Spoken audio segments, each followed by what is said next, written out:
ইনশাআল্লাহ ইনসাফের বাংলাদেশের পক্ষে জনগণের রায় আল্লাহর মেহেরবানিতে যদি অর্জিত হয়, তাইলে সেই সরকারে অবশ্যই নাহিদ ইসলামকে আপনারা একজন মন্ত্রী হিসাবে দেখবেন।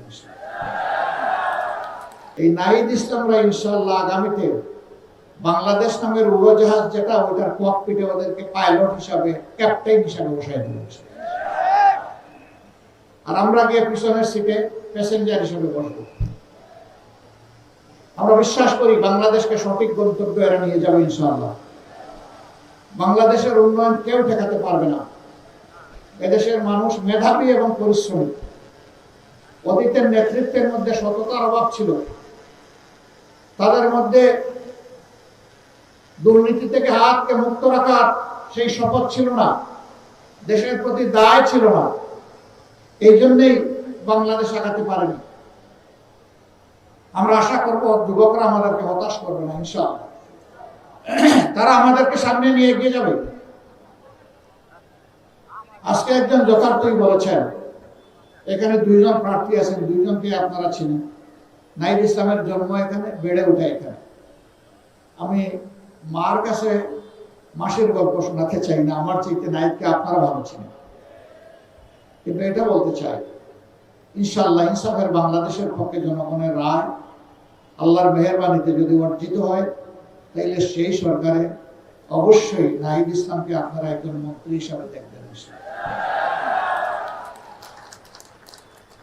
আমরা হাতে হাত ধরে একসাথে কাজ করব, তবে শুধু 11 আসনের জন্য নয়। আমরা বাংলাদেশের 56,000 বর্গমাইলের প্রতি ইঞ্চি মানুষ আর 18 কোটি মানুষের প্রত্যেকের হকের উপরে আমরা পাহারাদারি করবো ইনশাআল্লাহ।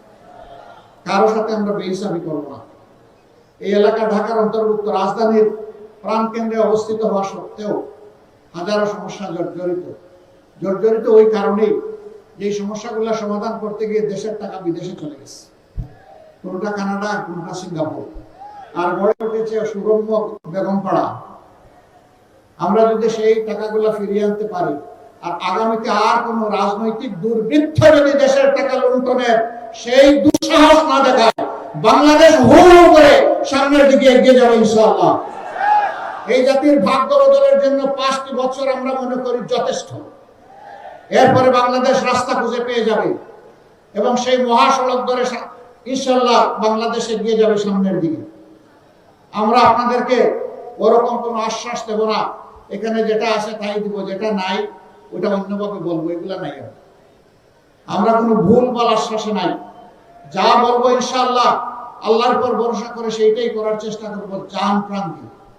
যেভাবে জুলাই এনে দিয়েছে আমাদের সহযোদ্ধারা জান প্রাণ দিয়ে, সেইভাবে আগামীর দায়িত্ব আমরা পালন করবো ইনশাআল্লাহ জান প্রাণ দিয়ে। দুধার চকলেটে একাকার হয়ে ওঠা প্রাণ লেয়ার সম্পর্কের মিষ্টি ম্যাজিক।